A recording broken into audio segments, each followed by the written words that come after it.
Hello and welcome to How to Automotive. In today's video, we're working on a Dodge Ram that has a code P0542 intake grid heater circuit high. So this is going to be a little bit different than your normal one because this one has an aftermarket intake and it has an aftermarket grid heater, not the factory one that everybody's used to, the one that's famous for melting the nut off, sucking it through the intake. So this is a aftermarket one and we're going to go through the testing of that right now. So come with me. So I wanted to let you guys know that this video is sponsored by MooCar, and we're going to be using their brand new 89 2BT scan tool. And what we're really going to be highlighting is their AI capability with the tool to help us diagnose some problems. So if you're working on vehicles in today's day and age, you know that scan tools are super important. So nowadays on modern day cars, a simple battery change requires a scan tool. On modern day cars, the battery needs to be coded to the vehicle, and what that does is let the vehicle know that there's a brand new battery because the charging system has adaptations to the old battery and it could possibly overcharge the new battery. So something as simple as a battery change requires scan tools. And back in the day, they used to be tens of thousands of dollars. Well, now they're super affordable and they're more powerful than ever. So this particular scan tool by MooCar is powered by AI technology. So like I said, the MooCar 89 2BT features AI technology. To use these features, it does require it to be hooked up to Wi-Fi. So you can do that in two ways. One, you can hook it up to a hotspot on your cell phone. That way, if you're out test driving or something like that, you have internet service. Or if you're in the shop, you can use your Wi-Fi through the shop. There's two ways you can use the AI features on here. One, from the home screen, you push the AI setting button here, a little icon pops up, you type in a question and it answers the questions. For instance, we're working on a Dodge Ram pickup here and it has a code. So I typed in the code and asked the AI, how does the code get set? So on the screen, the AI came back with an answer. It tells me exactly how the code is set, the symptoms of the code, and then it also gives me some basic test procedures for this particular code. Okay, the second way is after you scan your codes, on here you can see the AI prompt here. So we'll go here to this fuel level sending code or battery. It says fuel level sender 1 circuit short to battery or open. So we'll just click on that. AI will pull up. Here you can see a brief description. Here you can see some symptoms, and this truck right here, we put a fuel pump in it and sending unit because it was part of a maintenance deal we did, and sure enough, after we were done, the aftermarket fuel level did not work, and these exact symptoms were present at the time. So that's pretty dead on. So here's some guidance of how to diagnose the code, including reference videos or reference video. So let's click on that and see what happens. Oh, so then it takes you to the internet with some potential helpful videos to help figure that out. So as you can see, the MooCar scan tool is a very powerful tool. I will leave links for it down in the description. Now let's get back to the video. All right, so on the passenger side of your truck is the grid heater relay for the truck. It's going to be right below the battery here. So it's going to be right here. It's going to have 4 pins. You got one. This is a 2017 truck. So this has a battery cable going from the battery terminal down to the solenoid. Then if you notice, it has 4 pins. So one pin is the main junction coming from the battery feeding the solenoid. And then once the solenoid gets energized, the second large feed goes over to your grid heater and powers up your grid heater. So you got 2 other terminals on this hot rod here. One is an outer terminal here, which I got it unplugged here. So this one's going to be your ignition hot.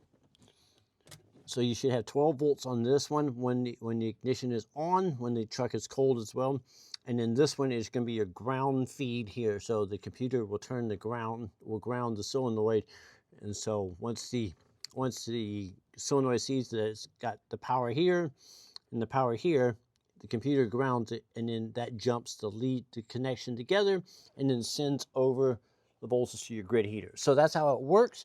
So that's how you test it. You put your multimeter here to make sure you got your 12 volts here. Maybe it's like corrosion or something up here. Make sure that's got full battery voltage there. Then you test the lead here with a test light here and a voltmeter like this. So you turn your ignition on and you would probe here and then make sure that you got 12 volts on your multimeter here. When you turn the ignition switch on, you should see that.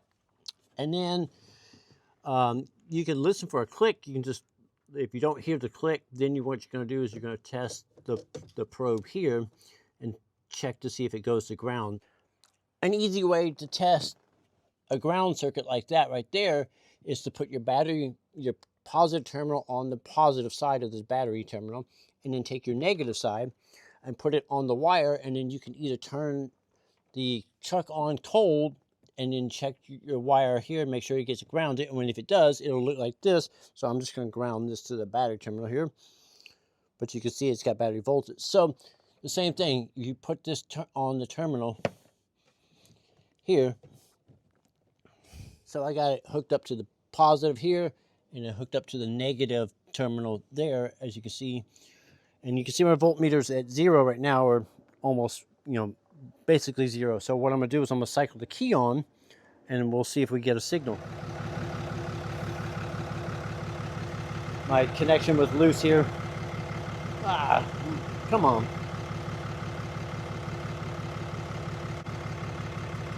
So as you can see, I got a signal going down to it. All right, so what that just confirmed that the trigger from the computer was solenoid, grounded the solenoid. So I know that works. I know I got power to the opposite side. So if I got power to the opposite side, power here, and it grounded the solenoid, and you still don't have voltage on the other side, or you don't hear the relay click, the relay is bad. So in the case of the truck that I'm working on here, I had battery voltage going in, I had the ground circuit, and I had the voltage coming here, and it sent the voltage over, but I still got the code. And the reason why was this terminal here, the top nut was tight, but the bottom nut here that goes through the grid heater here was loose. So basically it was doing this. So this was tight here, but the grid heater circuit was loose here. So I had a loose connection here. So I had a voltage drop right there. So to fix this, all I have to do is take this nut off here, tighten this fitting below into the grid heater, and that will fix the problem. But to be sure, we're going to test the grid heater itself. All right, guys, so I unbolted the coil heater out of here. I inspected it. Doesn't seem to be any problems physically with it. So what we're going to do is we got the ohm meter set up to ohms here, and we're just going to ohm check it. And if it's got a problem, when you ohm check it to the casing here, and then on the main power feed here, if it had a problem, as you can see, it's reading 0 ohms. So this is a complete circuit. If it was open or any type of major resistance, you would see that. So as you can see, this coil ohm checks fine. So as you put the foil in there, it heats up this element here.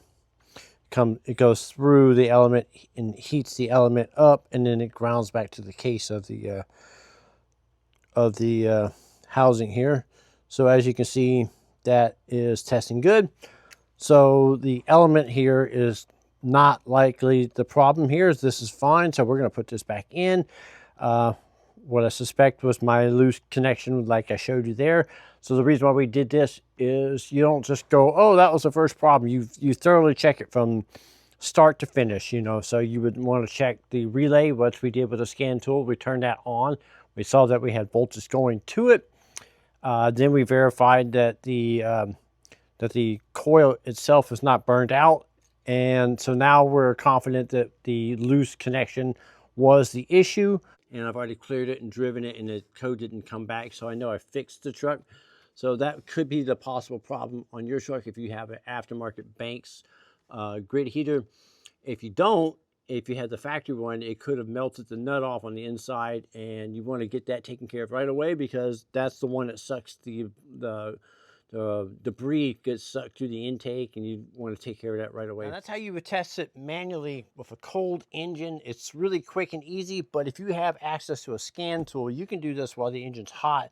You're going to do the same test which we did underneath the hood, but the only difference is we're going to use the scan tool to turn the grid heater on.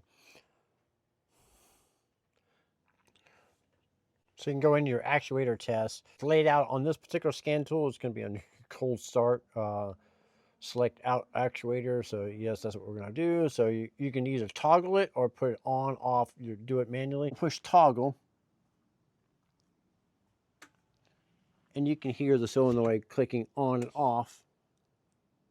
So it's just cycling it on, off, toggling it on, off. So you can hear it down there.